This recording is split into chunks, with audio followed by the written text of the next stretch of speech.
What's happening, everybody? John Ryan here, and we're looking at the second trailer for Season 6 of Game of Thrones.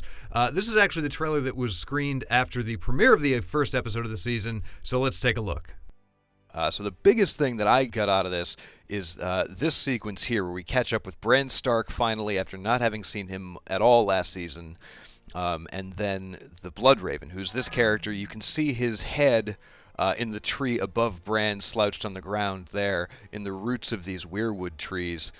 We saw him briefly at the end of Season 4, but we didn't really know what his deal was going to be. So if you've read the books, I'm sorry to be that guy, but if you've read the books, you'll know that this guy, the Bloodraven, is basically he's going to help Bran learn to use his warg vision, his like latent psychic super wonder kid powers or whatever you want to call them, and he's recessed into the roots of these trees because in addition to taking over birds and wolves and hodors and stuff, if you focus your energy enough with your what they call the green sight, you can actually see through the roots and veins of trees into the past and into the future, which normally I'd say they're not going to bother trying to do time travel type stuff. But we then see Max von Sydow later on in the trailer, who we know is playing Brynden Rivers, also known as the Bloodraven, out and about in the world.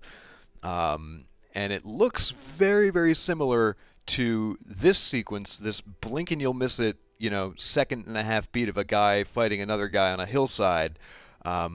But the important thing here is that if you look at this soldier's breastplate, you'll see it's got the Targaryen sigil, and his helmet has the three horns of a member of the Kingsguard.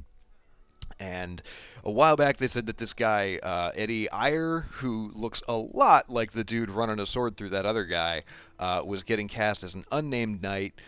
We don't know officially. It wasn't an unnamed knight. It was a name that I forget what it is. A lot of people are theorizing that he is the Game of Thrones equivalent of Sir Arthur Dayne, who was the head of Aerys Targaryen, who was the Mad King before Robert Baratheon.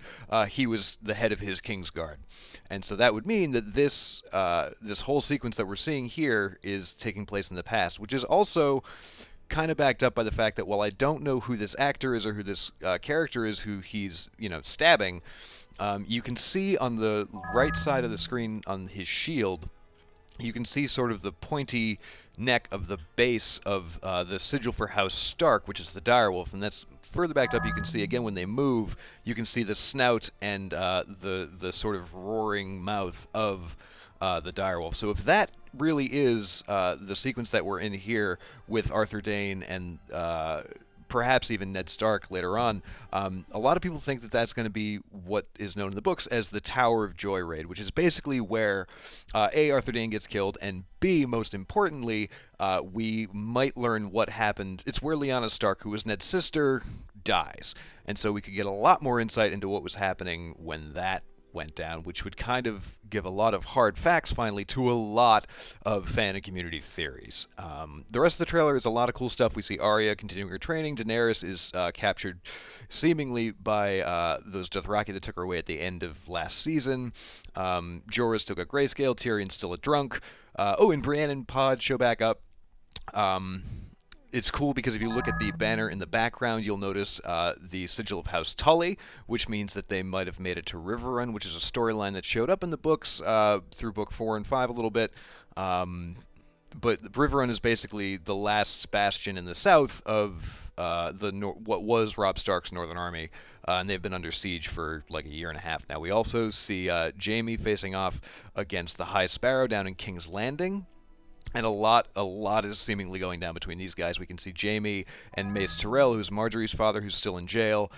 Mace Tyrell with that ridiculous plume on his helmet, and like a whole army getting ready to assault, it looks like, the steps of Baelor the Great Sept, where the High Sparrow's kind of got his base of operations. But it seems like it's probably not going to go too well for them because, like, the next thing we see is this guy who's got the warrior's son's insignia carved into his forehead, meaning he's a loyalist to the High Sparrow, about to get just riggedy wrecked by Sir Robert Strong, who many of you might recognize as that sort of Frankenstein monsters version of the Mountain, who Cersei appointed to the Kingsguard at the end of last season. we run into the White Walkers, who are seemingly going to be a much bigger threat this season, even though they were a huge threat last time around. They're not just looking spooky on horses; they're also running around messing things up for everybody. And then we see Davos. Oh, good old Davos, who's seen here guarding the body of Jon Snow, along with our good buddy Ghost, who is apparently not dead, which is super cool. We get the VO from Tormund saying that I thought he was the man to lead us through the long night, or whatever.